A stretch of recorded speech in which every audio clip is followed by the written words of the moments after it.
wa sahbihi wa mawalah. Amma ba'du. Terima kasih kepada moderator Al-Ustadz Muhammad Faisal Hiban dan teman-teman juga sama hadir di diskusi Naliko ini.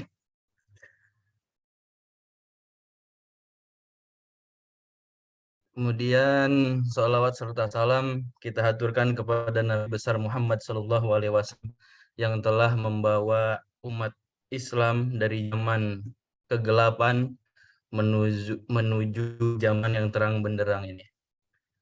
Alhamdulillah ya, ini malam hari ini di ujung-ujung bulan Desember yang beberapa hari lagi akan tahun baru ini. Jadi biar tidak terlalu tegang karena ini nanti pembahasannya kita akan diskusi tentang kitab yang bertuliskan bahasa Arab. Saya akan buka acara kita ini dengan pantun dulu ya. Setelah sarapan pagi dengan bersiap-siap pergi bekerja. Sebelum masuk ke pembahasan malam hari ini, saya menyapa terlebih dahulu. Apa kabar semuanya? Sehat ya? Alhamdulillah baik Ustaz. Alhamdulillah sehat. Alhamdulillah. Ini ada Ustadz Median nggak ini? Kalau ada kita bully dulu nih biar tidak terlalu tegang. Oke, langsung saja. Malam hari ini kita akan diskusi terkait mafahim yajibu antusohah. Di mana di sini kita lihat terlebih dahulu sekilas tentang kitab mafahim ini. Jadi kitab mafahim yajibu antusohah ini karangan Abu Ya Sayyid Muhammad bin Alawi Al-Maliki Al-Hasani. Arti dari kitab mafahim yajibu antusohah artinya yaitu pemahaman-pemahaman yang harus diluruskan. Nah, di dalam kitab ini jadi menjelaskan apa yang diakui rumit atau bertentangan oleh umat muslim. Seperti problem sesat menyesatkan, bid'ah membid'ahkan, hingga pengkan yang dilakukan oleh sejumlah orang.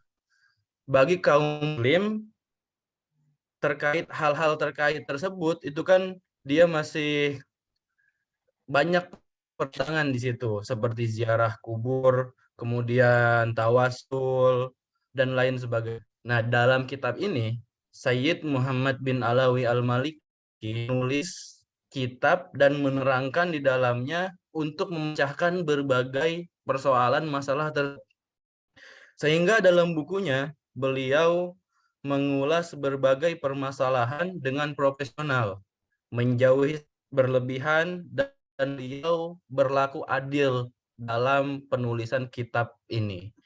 Nah, itu sekilas tentang kitab Mafahim ini. Kemudian kita lihat di sini biografi penulis, yaitu Abu Ya Sayyid Muhammad bin Alawi Al-Maliki Al-Hani ini lahir pada 1365 Hijriah atau 1946 Masehi, 1 tahun setelah kemerdekaan Indonesia. Kemudian wafat beliau pada tahun 2004. Apabila kita melihat silsilahnya, silsilah beliau ini nyambung kepada Rasulullah Shallallahu Alaihi Wasallam dengan Sayyid Muhammad bin Slawi bin Sayyid Abbas, kakeknya bin Sayyid Abdul Aziz Al-Maliki bin Sayyid Idris Al-Azhar bin Sayyid Idris Al-Akbar bin Sayyid Abdullah Al-Kamil bin Sayyid Hasan Al-Musanna bin Sayyid Hasan Radhu, putra dari Sayyidah Fatimah binti Rasulillah. Nah, pendidikan beliau, pertama beliau belajar di Mekah, kemudian menyelesaikan S1, S2, dan S3-nya itu di Mesir. Sampai beliau mendapatkan gelar PhD itu pada umur 25 tahun. Dan pada umur ke-26 tahun beliau mendapatkan guru besar dalam bidang ilmu hadis. Ini biografi kemudian, nah, beliau ini banyak menulis kitab-kitab. Jadi bukan cuman mafahim yajibu antusoha aja. Ada kitab Manhaj Salaf, ada Syarah Aqidatul Awam, ada Huwallah, ada Al-Qawaid Al-Asasiyah fi Ulumil Quran, Qawaid Al-Asasiyah fi Usulul Fiqh, kemudian Fadlul Muwatta, dan lain sebagainya. Tapi ada sebuah wawancara yang dilansir oleh harian UKAS di Saudi Arabia. Ketika itu Said Muhammad ini ditanya, An akrobi kutub laka. Buku apa yang paling dekat kepadamu ya Sayyid Muhammad? Nah, dia menjawab, akrobu hali mafahim yajibu antusoha. Kitab yang paling dekat kepada beliau ini adalah kitab mafahim ini. Kitab mafahim yajibu antusoha ini. Kemudian selanjutnya latar belakang penulisan. Jadi sebelumnya itu beliau mengeluarkan kitab Dakhair Al-Muhammadiyah. Kitab ini jadi disangka atau dianggap oleh pemerintahan di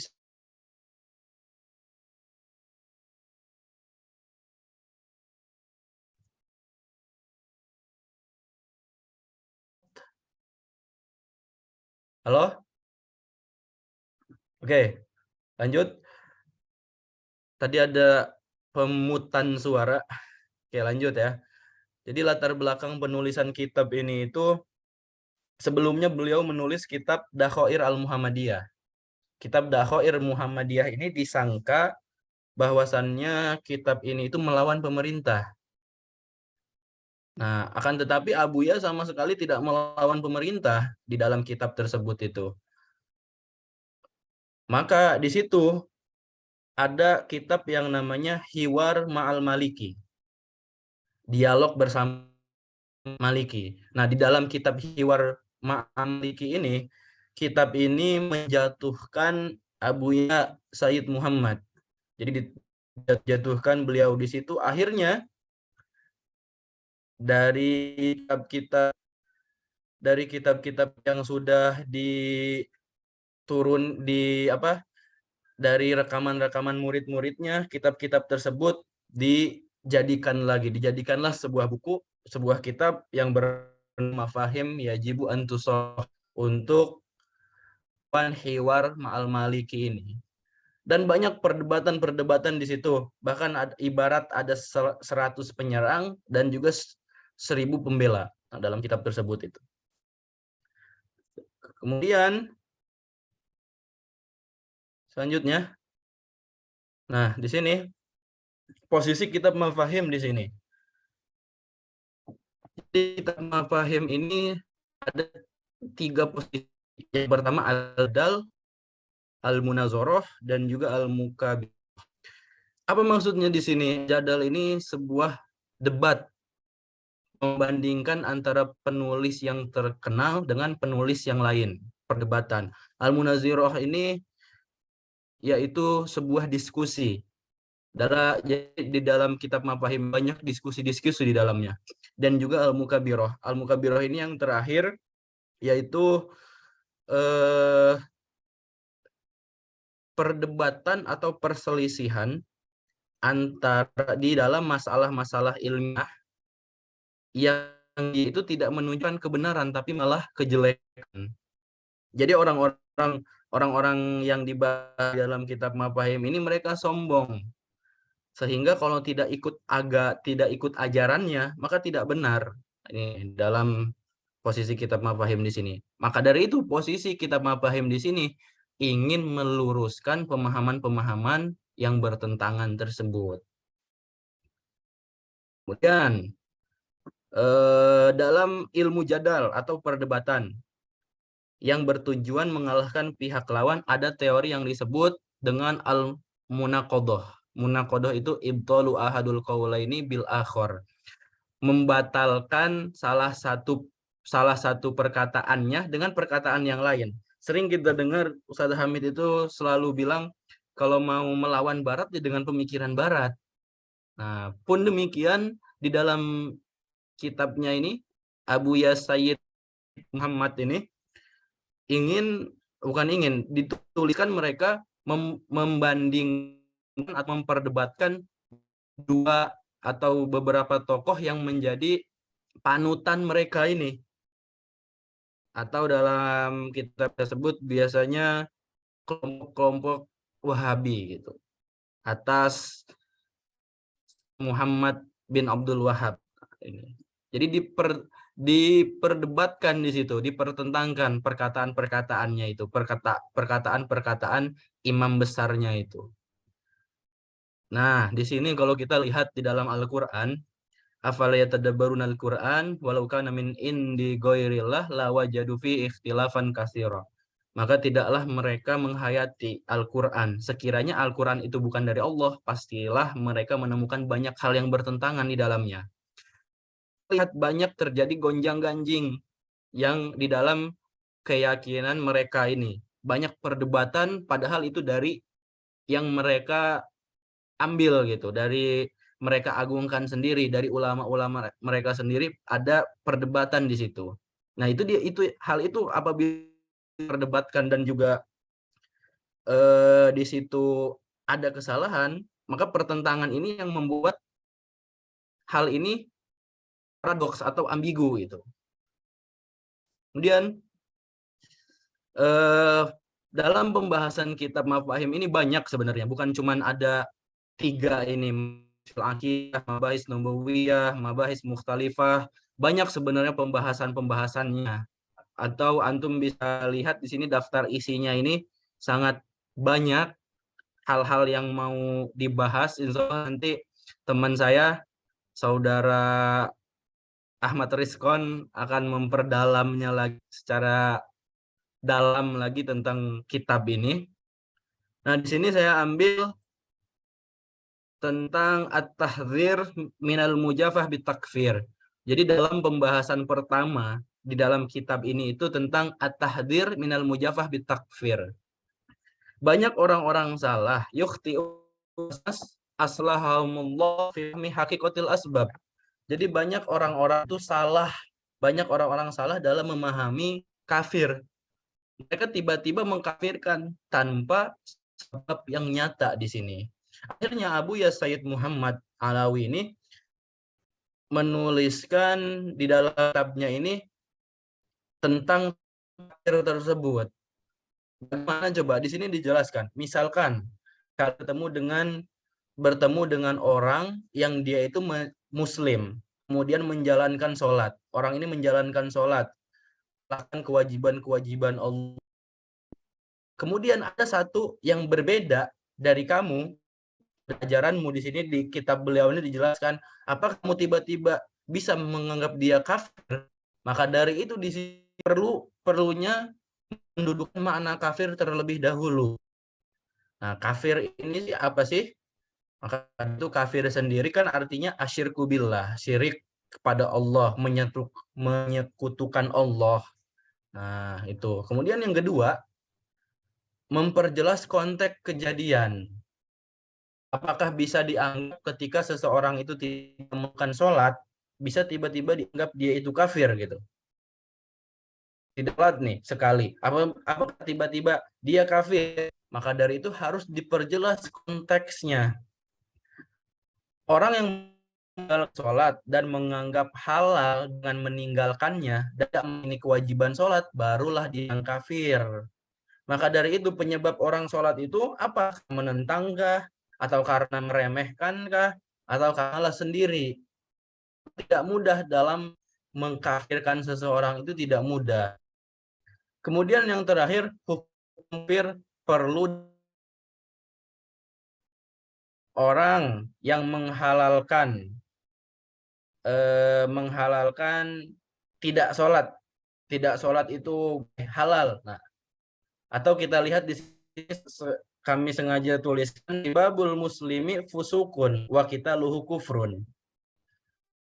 orang yang menghina orang muslim itu adalah fasik. Yang bunuhnya adalah kafir.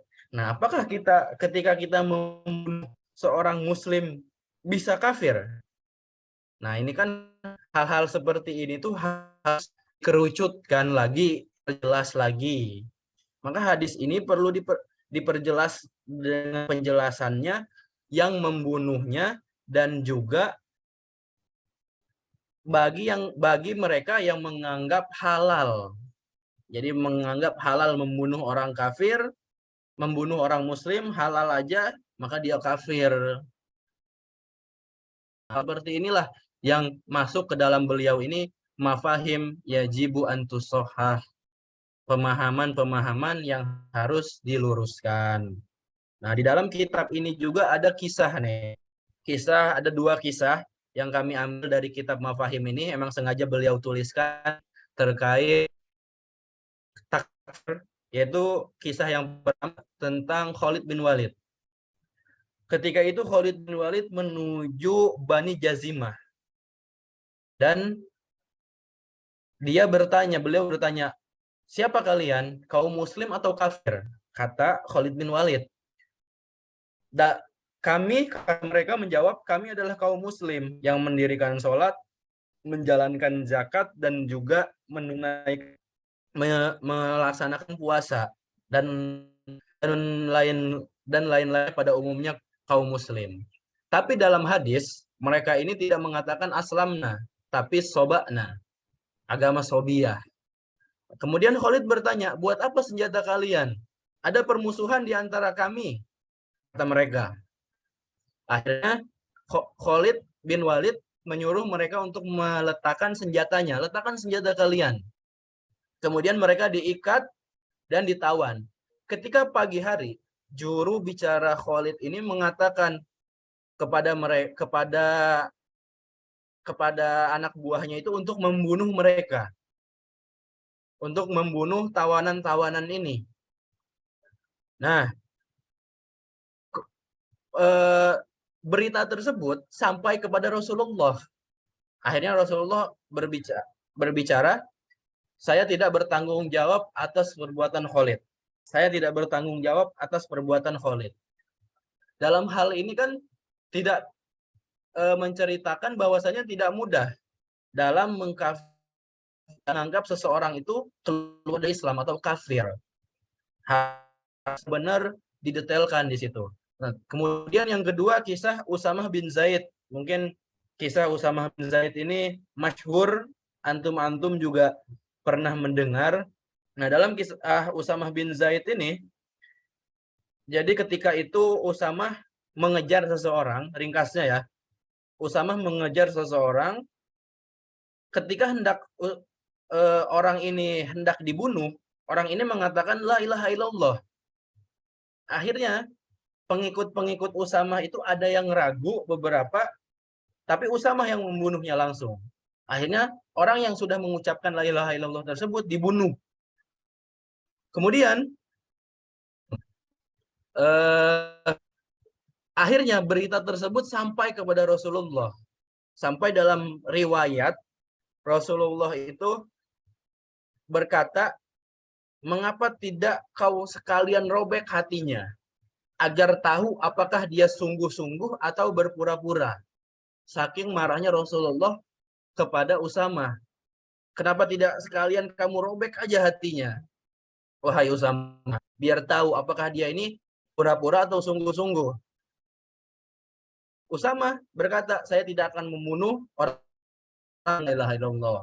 Maka dari 2 kisah ini tidak mudah dalam menganggap seseorang itu kafir. Ada step-stepnya, ada runtutan-runtutannya. Kemudian selanjutnya akan kami bahas sedikit lah tawasul. Nah, mungkin kalau dengar kata-kata tawasul ini beberapa orang ada yang agak sensitif. Tapi di dalam kitabnya Abuya Sayyid Muhammad ini menuliskan tentang mafhumut tawasul. Yukhti'u kasirun minan nas fi fahmi haqiqatut tawasul. Orang-orang itu banyak yang salah dalam memahami tawasul ini. Akhirnya apa? Abuya Sayyid Muhammad ini meluruskan bahwasannya jadi inilah kecerdasannya Abuya. Sebelum membahas tawasul ini, Abuya ini membatasi dulu. Beliau membatasi bahwasannya tawasul adalah salah satu doa. Itu yang pertama. Jadi tawasul itu bukan apa-apa. Tawasul itu adalah doa, salah satu cara berdoa. Kemudian yang kedua, tawasul dengan perantara, kita meyakini bahwa Allah mencintainya.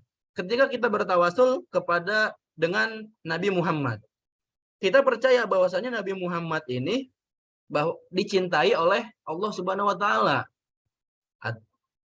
Maka semisal ada perlombaan badminton nih. Kemudian seseorang bertawasul dengan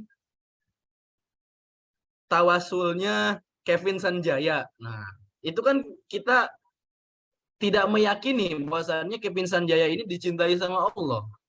Nah, maka tawasul itu kita meyakini bahwa Allah mencintai orang tersebut, mencintainya itu. Nah, itu. Terus yang ketiga, orang yang bertawasul, kemudian dia meyakini bahwa dirinya sendiri yang menghadirkan kemanfaatan, maka dia syirik. Jelas ya, ini yang nomor 3 ini. Kalau sudah meyakini itu manfaat itu datang dari saya, maka itu adalah syirik. Terus yang terakhir, tawasul bukan suatu hal yang wajib. Nih, anna tawasul laisa amron laziman au daruriyan. Jadi tawasul itu bukan suatu hal yang wajib. Tanpa tawasul pun silahkan berdoa gitu. Nah, disinilah Abuya ini membatasi hal-hal ini. Ya.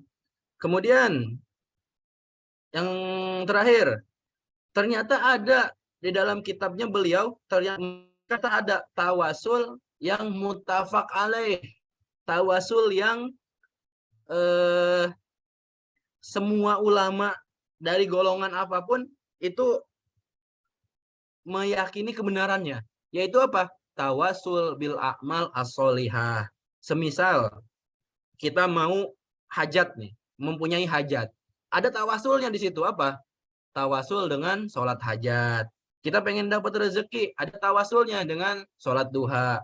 Maka amal-amal soleh seperti sholat, naik haji, zakat, lain-lain, itu termasuk al-a'mal as-solihah. Dan ini tawasul yang muttafaq alaih.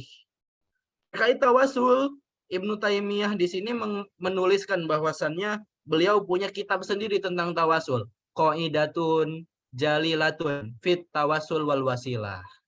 Nah, ini. Maka di sini kami tutup dengan ayat ya ayyuhallazina amanu taqullaha wabtagu ilaihil wasilah wajahidu fi sabilihi la'allakum tuflihun. Wahai orang-orang yang beriman, bertakwalah kepada Allah dan carilah wasilah untuk mendekatkan diri kepadanya dan berjihadlah, berjuanglah agar kamu beruntung. Carilah wasilah di sini. Ibarat kita mau pergi ke Jakarta dari Kalimantan mau ke Jakarta, kalau naik kapal kan lama, sehingga naik pesawat mungkin wasilahnya akan lebih cepat. Nah, mungkin itu sedikit dari kami yang bisa kami jelaskan, yang bisa kita ambil dari kitab Mafahim Yajibu Antulah karya Abuya Sayyid Muhammad Alawi Al-Maliki ini. Setelah ini teman kami Muhammad Ahmad Rizkon akan menjelaskan lebih ya. Mohon maaf ini moderator lebih 5 menit. Tadinya mau 15 menit tapi lebih 5 menit ya. Syukron wabillahi taufiq wal hidayah. Assalamualaikum warahmatullahi wabarakatuh. Waalaikumsalam warahmatullahi wabarakatuh. Masya Allah. Syukran jazilan Ustadz Syekhul. Intisari dari pemaparan dari Ustadz Syekhul tadi, bahwasanya di dalam kitab Mafahim Yajibu an Tusahah, bahwasanya kita tidak boleh mentakfirkan orang dengan sembarangan. Kita harus dengan ada cara-caranya, ada metodenya yang benar dan baik. Untuk pertanyaan mungkin yang masih menyimpan untuk Ustadz Syekhul bisa di kolom obrolan ya, atau bisa dari sekarang untuk raise hand setelah pemaparan dari Ustadz Ahmad Rizkon. Nah, untuk sekarang kita akan mendengarkan Ustazuna Ustadz Ahmad Rizkon. Waktu dan tempat kami persilahkan.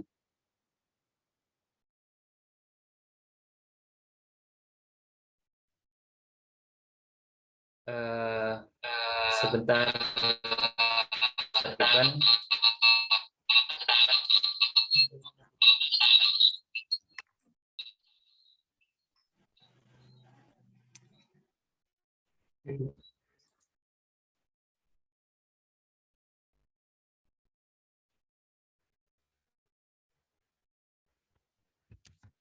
Apakah PowerPoint saya terlihat? Terlihat, Ustaz. Baik Ustadz, PowerPoint-nya sudah terlihat, tapi suaranya seperti ini ya Ustadz, menggema. Ada double sound. Ya, sebentar.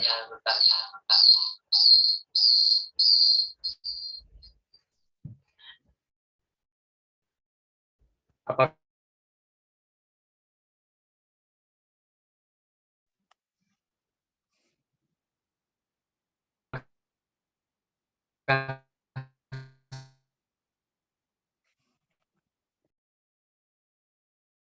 Afwan Ustadz, sepertinya terputus ya. Putus nyambung seperti itu.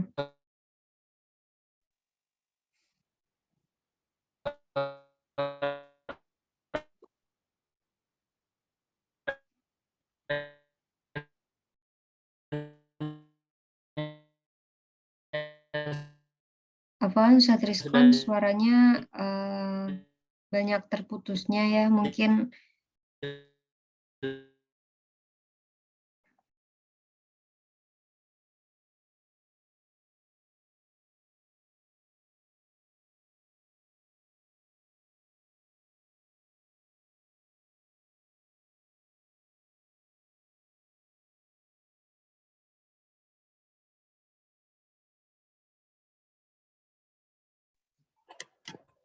mohon maaf sebentar ya, Mas. Sinyalnya masih ada gangguan karena ketepatan sedang hujan. baik, Ustadz Rizkon, mungkin kami ada penawaran, mungkin kita bisa share screen, jadi nanti Ustadz Rizkon cukup menjelaskan.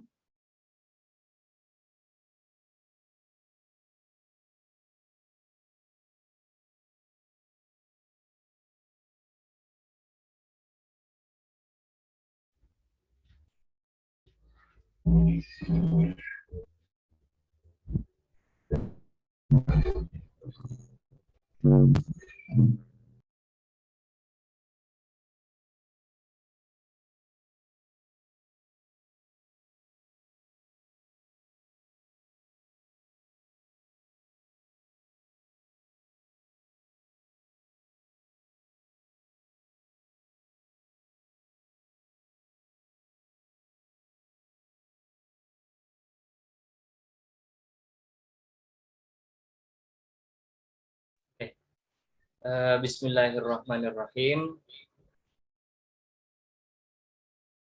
Ustaz Iqban, suaranya kedengaran ya? Kedengaran, Ustaz. Baik. Bismillahirrahmanirrahim. Alhamdulillahirabbil alamin wa bihi nasta'in ala umuri dunya waddin. Wassalatu wassalamu ala Rasulillah Sayyidina Muhammadin ibni Abdillah wa ala alihi wa sahbihi wa man tabi'ahu wa mawalah ma ba'du. Kawan-kawan sekalian yang saya hormati, alhamdulillah pada kesempatan kali ini kita bisa sharing bersama ya. Bukan maksud saya mengajari, tapi kita bisa sharing bersama, mendiskusikan hal-hal penting yang perlu terus kita kaji bersama. Salah satunya mendiskusikan buku dari karya Sayyid Muhammad bin Alawi Al-Maliki yang berjudul Mafahim Yajib an Tusahhah. Nah, di sini sebagaimana judul dari kitab tersebut, saya kasih judul juga meluruskan pemahaman menyimpang. Kenapa kita atau dalam buku itu perlu meluruskan paham-paham menyimpang, karena ternyata beliau Said Muhammad bin Alawi Al-Maliki merasa bahwa ketika itu terjadi banyak penyimpangan pemahaman, terjadi banyak kesalahan-kesalahan yang justru menimbulkan, kalau dalam bahasa sekarang, ekstremisme. Ekstremisme tidak sekedar dalam perbuatan, tetapi ekstremisme dalam hal pemikiran.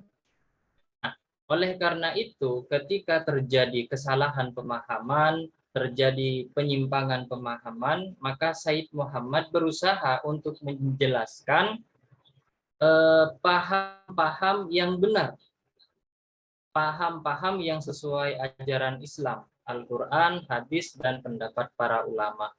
Makanya ketika terjadi seperti itu, banyak berseliweran paham-paham menyimpang. Dalam salah satu sambutan di buku itu ada sambutan dari Syekh An-Najjar. Beliau adalah mantan rektor dari Universitas Al-Azhar Mesir, ya. Beliau menyampaikan bahwa usaha tilkal mafahim al-batilah.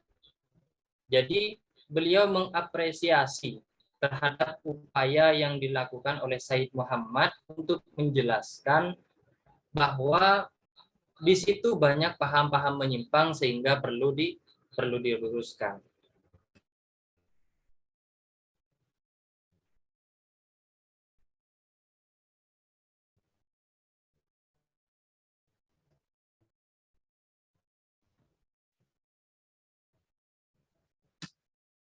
Kok tidak jalan PPT-nya ini?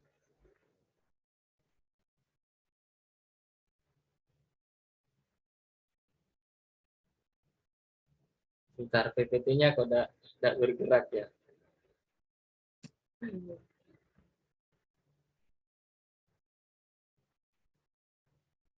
PPT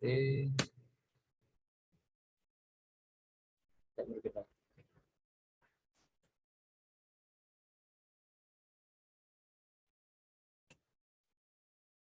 Kayaknya ada masalah.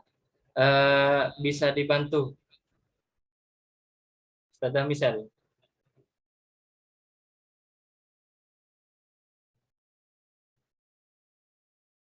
Ini tidak muncul.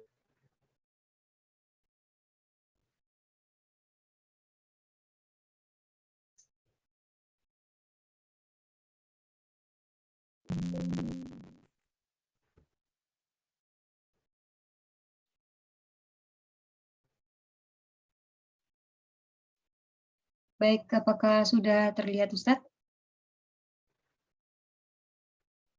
Ya. Saya lanjut. Jadi dalam kitab Mafahim Yajib Antusofa ada 3 poin pembahasan besar dalam kitab itu. Yang pertama, Al-Mabahis fil Aqidah, pembahasan tentang akidah. Dalam bab itu beliau menjelaskan betapa kelirunya orang-orang dalam menghukumi orang di kelompok mereka itu sebagai orang kafir ataupun sesat. Jadi ada kelompok yang menganggap kelompok lain di luar mereka itu kafir karena tidak sependapat, karena tidak sepemahaman dengan mereka. Nah, tolak ukur mereka itu sebetulnya yang keliru. Artinya parameter mereka dalam menghukumi atau mengukur sebuah kekufuran itu yang keliru. Itu pada pembahasan yang pertama. Yang kedua, pembahasan nubuwah. Pembahasan nubuwah ini menjelaskan bagaimana keistimewaan Nabi, bagaimana juga hakikat basyariah Nabi, dan lain sebagainya. Bertabarruk, bertawasul kepada Rasulullah Shallallahu Alaihi Wasallam itu di bagian yang kedua. Kemudian pembahasan yang ketiga yaitu pembahasan mukhtalifah, di mana dalam pembahasan itu beliau Said Muhammad menjelaskan memang terjadi perselisihan ulama, berbeda pendapat di antara kalangan ulama. Tetapi perbedaan di situ tidak sampai keluar dari ajaran Islam, artinya perdebatan yang bukan fundamental, bukan hal usuliyah, tapi masih dalam ranah furu'iyah. Namun pada kesempatan kali ini, karena waktu yang sangat terbatas dan ini yang sangat perlu kita pahami bersama, yaitu pembahasan fil akidah, al-mabahis fil akidah, pembahasan tentang akidah, di mana beliau Said Muhammad bin Alawi Al-Maliki menjelaskan begitu gamblang terhadap barometer kelompok-kelompok yang suka mengkafirkan, yang suka menyesatkan terhadap kelompok yang lain.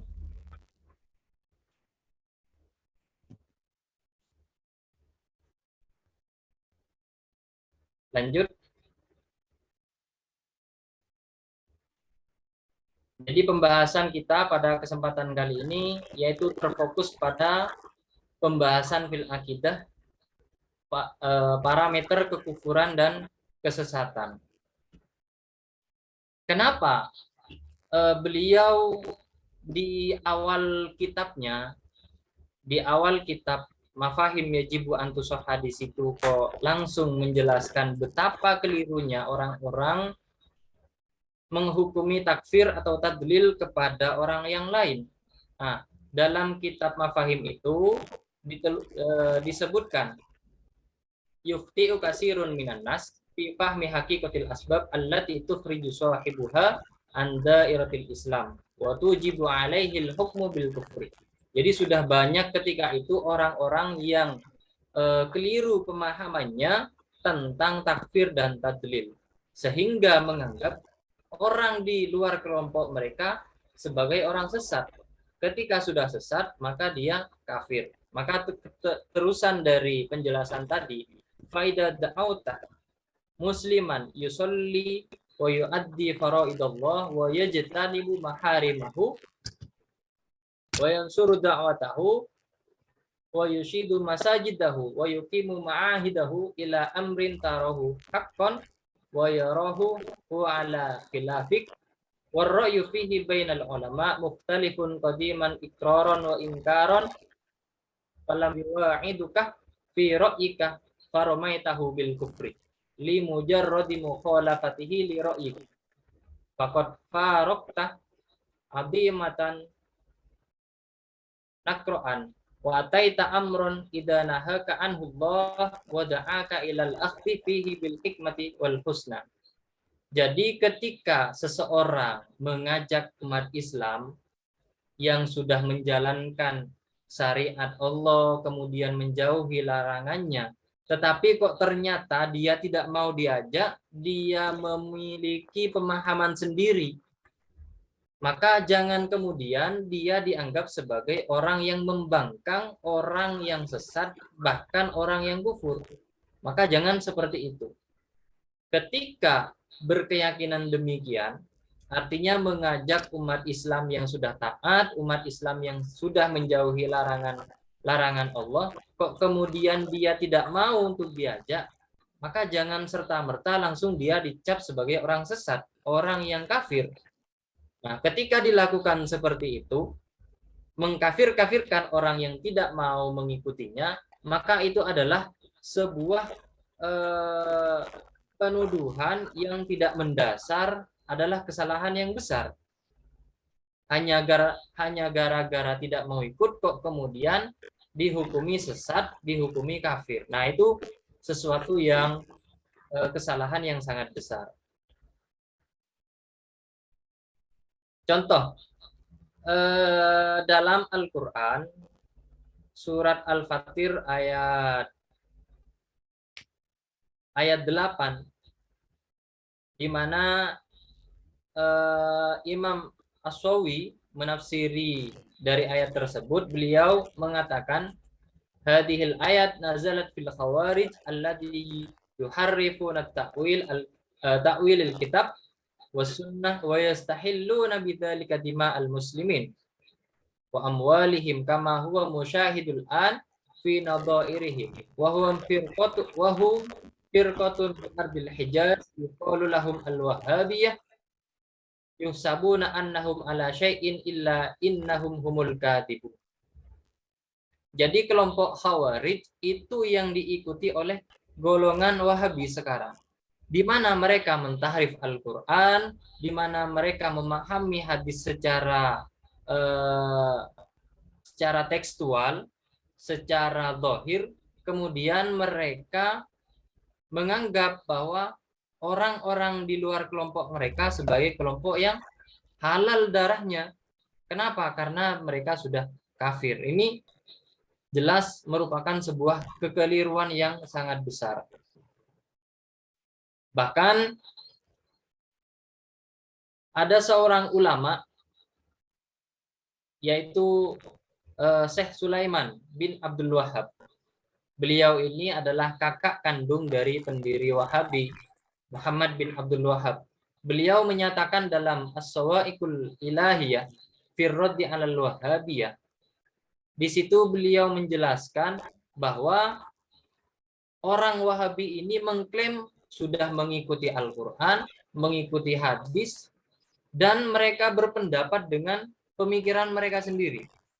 Artinya memahami ayat Al-Quran, memahami ayat hadis-hadis Rasulullah sesuai rokyunya, sesuai dengan pemikirannya sendiri. Ketika sudah memikirkan atau memahami Al-Quran dan hadis menggunakan pemikiran sendiri, mereka berijtihad dengan sendiri, lalu memaksakan orang lain untuk mengikuti pendapatnya. Jika tidak diikuti, maka dianggap sebagai sebuah penyimpangan. Ketika sudah menyimpang, maka mereka dianggap sesat. Oh, ini sesat, ini tidak mengikuti apa yang sudah saya lakukan.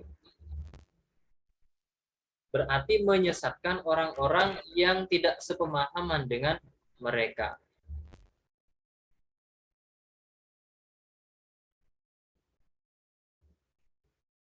Ini terbukti. Next. Langsung lanjutannya.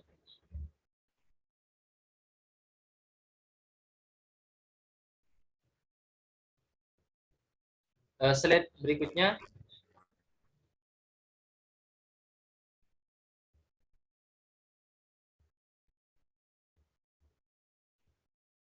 Nah, jadi apa yang saya sampaikan sebelum itu, apa yang sampaikan bukan sekedar hayalan, bukan sekedar asumsi belaka, tapi memang realita. Salah satu contoh yang dilakukan oleh orang Wahabi, panutan kelompok Wahabi, yaitu Syekh bin Baz. Beliau di situ menganggap bahwa mayoritas umat Islam telah kembali ke ajaran atau agama jahiliyah. Mereka orang Islam itu terjerumus dalam berbagai macam syirik, tidak mengerti makna kalimat tauhid. Ini dijelaskan dalam Al-Majmu' Al-Mufid Al-Mumtaz, karyanya Syekh bin Baz. Menganggap bahwa orang Islam, umat Islam itu telah kembali kepada agama jahiliyah. Mereka terjerumus dengan berbagai macam kesyirikan. Nah, ini yang dilakukan oleh kelompok Wahabi, di mana mereka sangat begitu mudah mengkafirkan, sangat begitu mudah mensirik-sirikan orang Islam yang tidak sepemahaman dengan mereka. Lanjut. Bahkan dalam kitab Kaifa Nafhamut Tauhid, ya, Kaifa Nafhamut Tauhid, dalam kitab tersebut dijelaskan bahwa Abu Jahal dan Abu Lahab itu lebih bertauhid, lebih beriman daripada umat Islam yang melakukan tawassul, tabarruk, dan lain sebagainya. Orang Islam yang melakukan tabarruk, bertawassul, bermaulid Nabi, dan tradisi-tradisi lain, itu dianggap telah keluar dari Islam. Bahkan Abu Jahal dan Abu Lahab lebih bertauhid daripada mereka. Lebih bertauhid, lebih beriman daripada orang-orang yang mengerjakan tradisi tadi. Dalam kitab tersebut disebutkan ajibun wa gharibun ayyakuna Abu Jahlin wa Abu Lahabin aksar tauhidan lillah wa akhlasu imanan bihi minal muslimin alladzina yatawassaluna bil awliya was sholihin.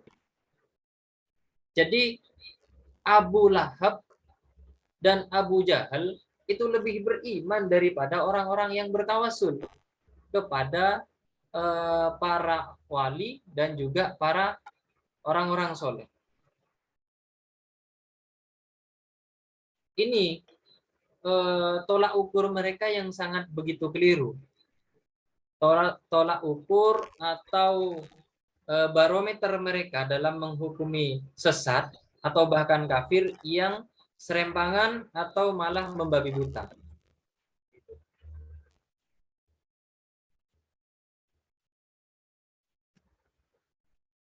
Nah, berbeda dengan apa yang diyakini oleh orang-orang Ahlus Sunnah wal Jamaah. Apa yang diyakini oleh para ulama Ahlus Sunnah wal Jamaah. Dalam kitab Mafahim Yajibu Antusohha, beliau Said Muhammad bin Alawi Al-Maliki mengutip dari pendapat Sayyid Ahmad, di mana beliau menyampaikan qadin ijtama'al ulama waqad ijtama'al ulama ala man itakfiri ahadin min ahlil qiblah, bahwa ulama itu sudah sepakat, ulama itu sudah melakukan konsensus bahwa mereka tidak mengkafirkan seorang pun yang beragama Islam. Ahlul qiblah itu maksudnya mereka masih mengakui bahwa tiada Tuhan selain Allah dan Nabi Muhammad sebagai utusannya. Nah, ketika seseorang masih meyakini seperti itu, tidak ada seorang pun dari ulama Ahlus Sunnah wal Jamaah yang mengkafiri. Tidak ada yang menganggap dia kafir. Atau sebagaimana dalam Al-Farqu Bainal Firaq, di situ disebutkan Ahlus Sunnah la yukaffiru ba'duhum ba'dan wa laisa bainahum khilafun yujibut tabarri wat takfir. Bahwa pemahaman Ahlus Sunnah wal Jamaah tidak saling mengkafirkan, satu sama lain malah meneguhkan. Tuh. Juga sebagaimana yang disampaikan oleh Imam At-Tahawi dalam kitabnya Al-Aqidah At-Tahawiyah, bahwa Ahlus Sunnah wal Jamaah tidak memiliki konsep takfir atau mengkafirkan golongan lain, atau bahkan menghalalkan darah mereka serta harta bendanya. Lanjut slide-nya. Qala al-Imam At-Tahawi rahimahullahu wa la nukaffiru ahadan min ahlil qiblah bidzambin ma lam yastahilluhu. Kami tidak mengkafirkan seorang pun min ahlil qiblah, dari orang-orang yang meyakini bahwa Allah sebagai satu-satunya Tuhan dan Nabi Muhammad sebagai utusannya. Bidzambin malam yastahilluhu, sebab dosa selama tidak menghalalkannya.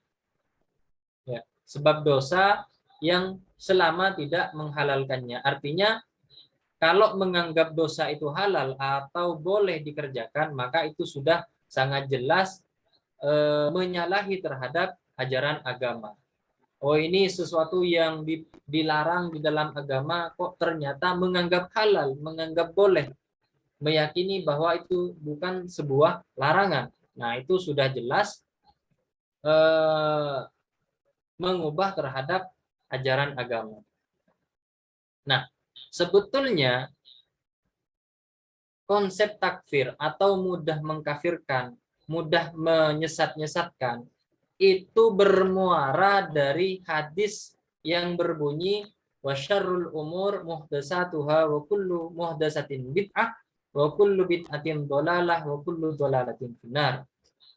Di sini kelompok Wahabi ya begitu memahami hadis tersebut bahwa semua bid'ah adalah sesat. Seburuk-buruknya perkara adalah perkara yang diada-adakan atau baru.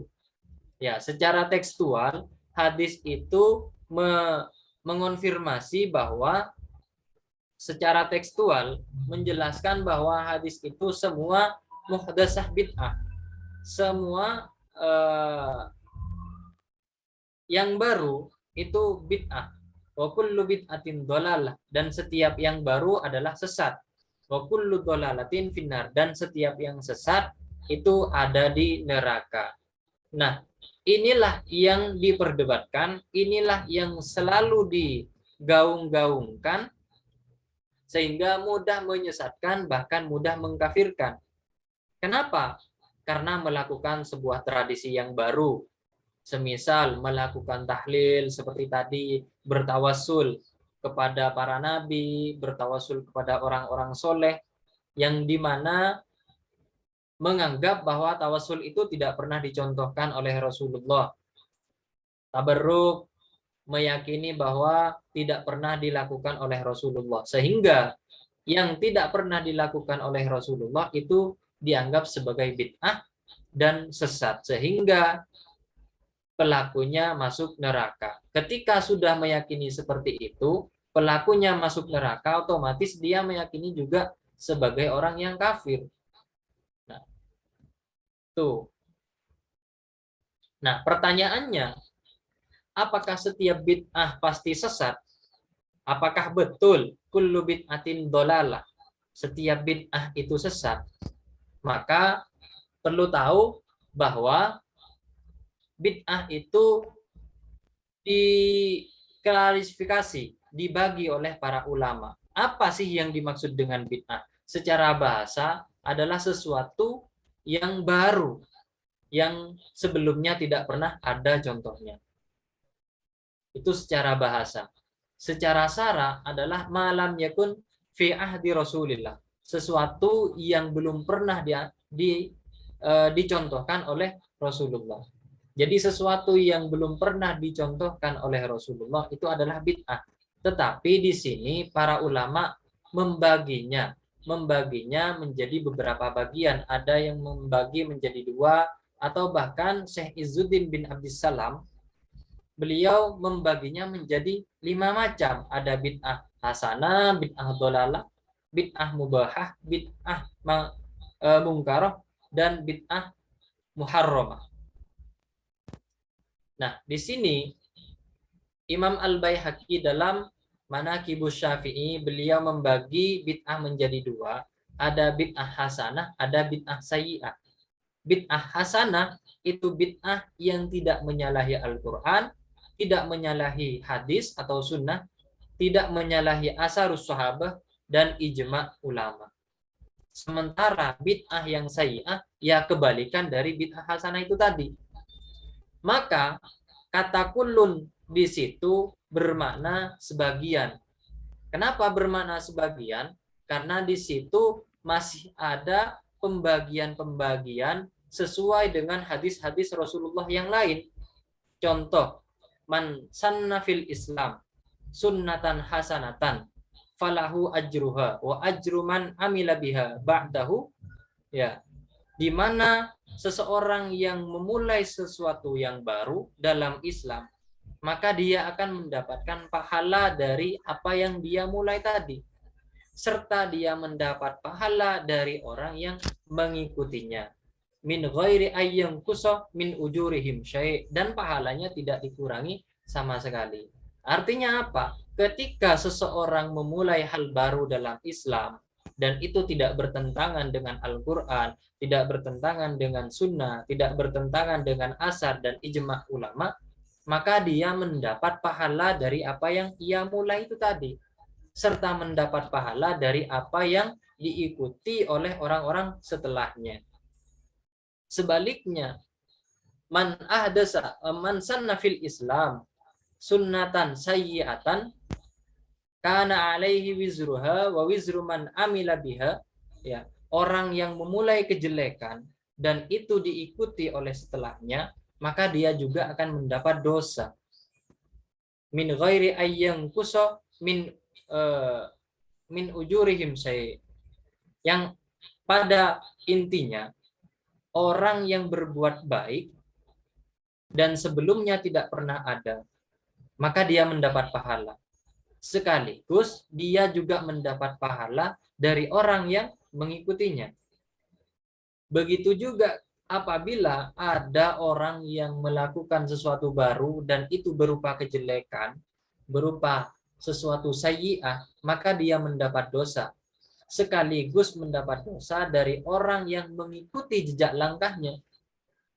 Dan dosa itu tidak dikurangi sama sekali. Nah, dari sini para ulama memahami bahwa ada pembagian bid'ah, ada pembagian hal-hal baru. Oh, berarti ada hal baru yang itu baik, yang sesuai dengan ajaran agama. Ada hal-hal baru yang justru keluar dari ajaran agama. Nah, di sini.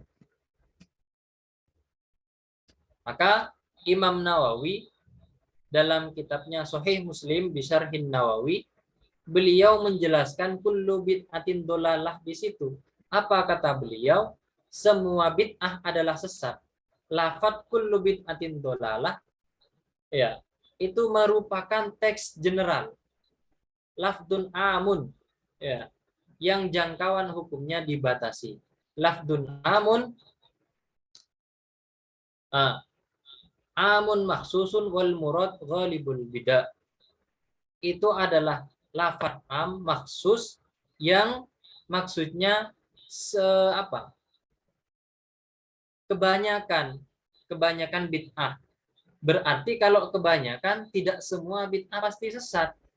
Cuma kebanyakan bid'ah, ghalibul bid'ah. Ya. Bahwa ada bid'ah yang baik, ada pula bid'ah yang sesat. Kenapa? Karena maksud dari kullu bid'atin dolalah di situ hada amun maksusul wal muradu ghalibul bid'ah. Ya. Lafadz am yang maksus, maksudnya ghalibul bid'ah. Biasanya bid'ah itu ya bid'ah sesat. Berarti mengindikasikan bahwa masih ada bid'ah yang hasanah, yang baik. Nah, dari bid'ah di sini kita sudah pahami bahwa ternyata ada pembagian. Jadi tidak kullu bid'atin dolalah, tidak secara merata semua bid'ah sesat, tetapi ada bid'ah yang masih baik, masih hasanah. Maka ketika kita sudah mengetahui seperti itu, kemudian ada kelompok-kelompok yang suka membid'ah-bid'ahkan, suka menyesat-nyesatkan, atau bahkan mengkafir-kafirkan,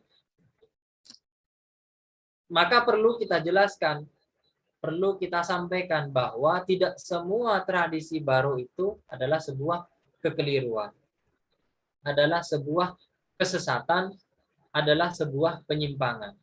Tetapi masih ada bid'ah-bid'ah yang baik. Nah, inilah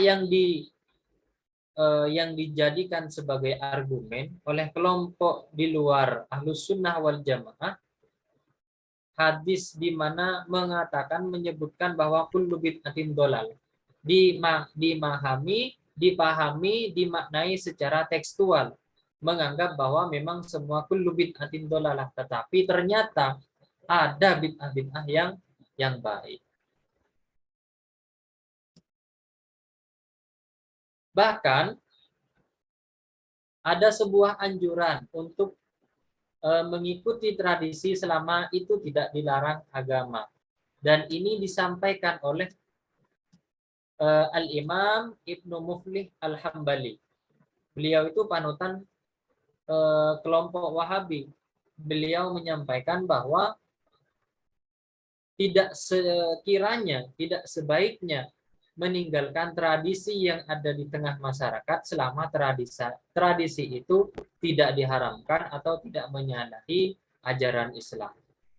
Nah, ketika kita sudah paham di sini, paham apa itu bid'ah, kemudian ternyata ada pembagiannya, maka tentu tidak akan mudah menyesat-nyesatkan, tidak mudah mengkafir-kafirkan.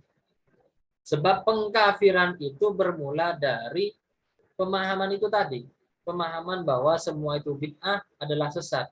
Sehingga ketika sudah meyakini seperti itu, berarti dia sudah keluar dari ajaran Islam. Atau di awal tadi, mengajak orang lain agar sepemahaman. Apabila tidak mengikutinya, maka dia sudah membangkang dan juga keluar dari Islam. Maka ini sebuah kekeliruan yang sangat fatal, kata Sayyid Muhammad bin Alawi Al-Maliki. Maka kesimpulannya, tradisi saling mengkafirkan dan menyesatkan adalah bukan merupakan ajaran Islam. Islam Ahlus Sunnah wal Jamaah menjunjung tinggi terhadap persatuan, bukan perpecahan. Karena itu, sikap takfir dan tadlil perlu ditinggalkan. Mungkin hanya ini yang bisa Al-Fakir sampaikan. Kurang lebihnya mohon maaf. Waktu saya kembalikan kepada moderator Ustadz Hibban. Mohon maaf jika waktunya lebih atau banyak yang saya gunakan. Wallahu a'lam bishawab. Assalamualaikum warahmatullahi wabarakatuh. Waalaikumsalam warahmatullahi wabarakatuh. Terima kasih atas pemaparannya Ustadz Ahmad Rizkon. Untuk yang mau bertanya dari peserta bisa lewat chat atau raise hand dari sekarang.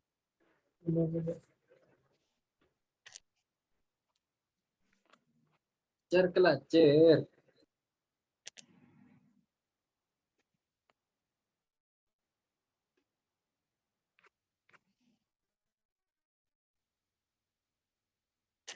Mungkin ada yang mau bertanya?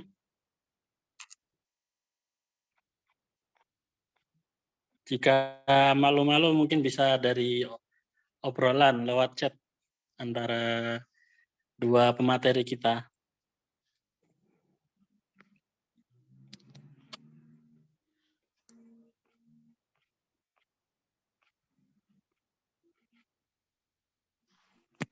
Cukup jelas sepertinya dari Ustadz Rizkon. Alhamdulillah, mungkin cukup jelas. Karena tidak ada yang bertanya, mungkin dari Ustadz Rizkon atau dari Ustadz Saikhul bisa mengambil dari intisari dari buku Mafahim Yajibu an Tusahhah, atau kutipan-kutipan langsungnya bisa dijelaskan per bab atau yang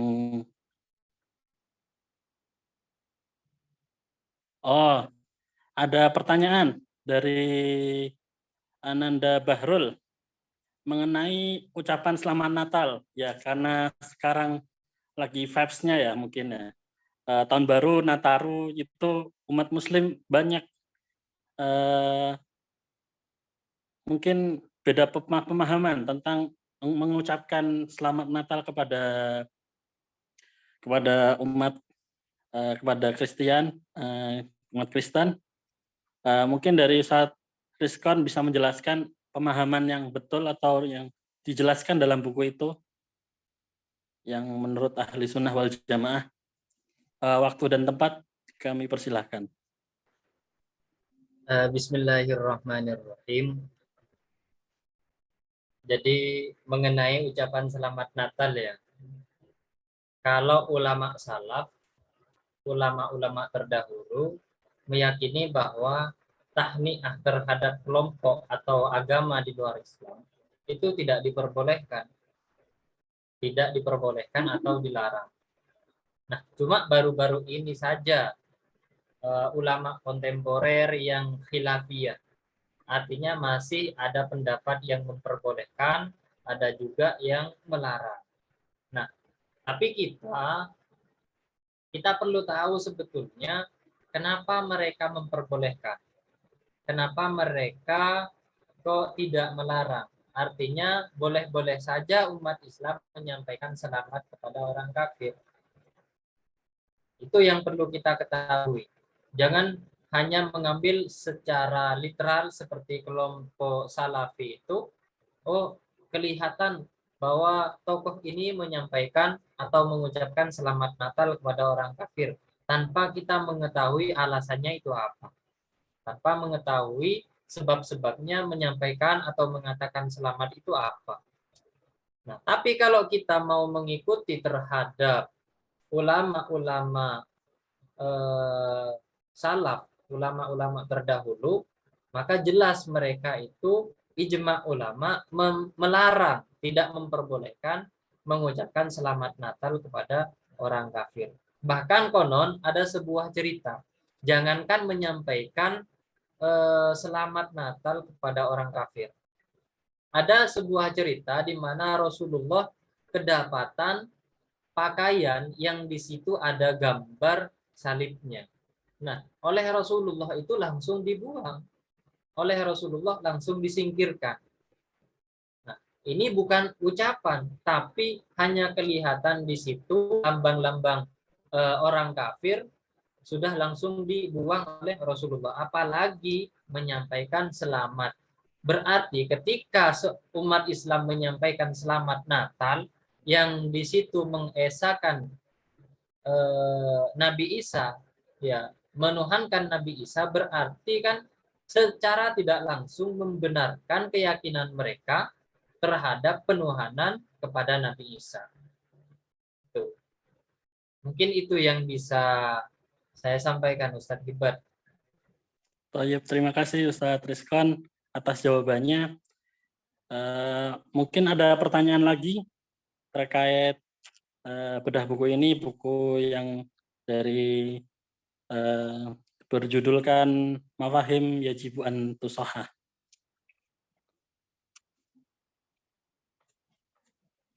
Ada yang mau raise hand atau mau on cam untuk bertanya? Mungkin saya beri waktu. Ada pertanyaan dari Ustazah Misal Ningrum. Assalamualaikum, Ustadz. Afwan mau nanya, bagaimana jika ucapan selamat Natal tersebut diwajibkan dari kantor? Mungkin Ustadz Saiful mau menjawab, mungkin dari kantor-kantor pemerintahan ya, untuk mewajibkan di kantornya itu ada tulisan selamat Natal, itu bagaimana kita menanggapinya? Oke, baik. Terkait ucapan selamat Natal yang diwajibkan dari kantor ini, sebenarnya pada intinya hal-hal seperti ini kan itu sebuah toleransi. Nah, di dalam Islam sendiri, apabila toleransi tersebut tidak memasuki ranah hak, maka dipersilakan saja.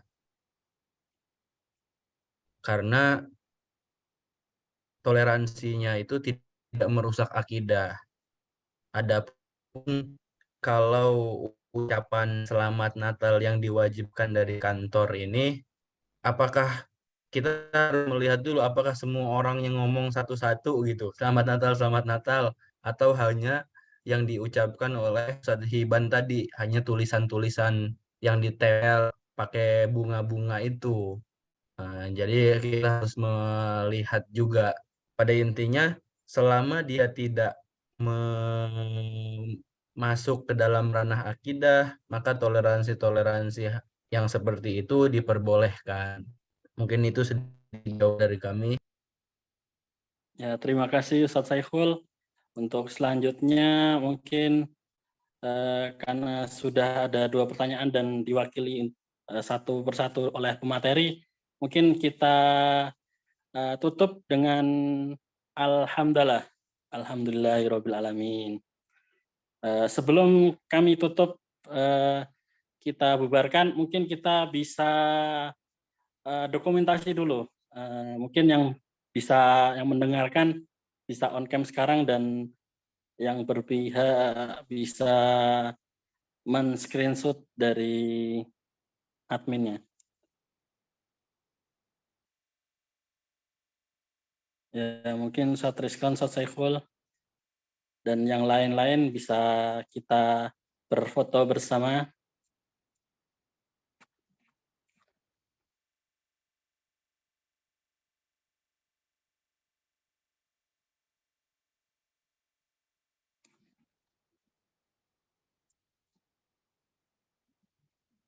Hitung Ustadz Hiban. Ya, untuk adminnya bisa men-screenshot ya. Wahid, Isnani, Salasa. Ya. Slide kedua, Wahid, Isnani, Salasa.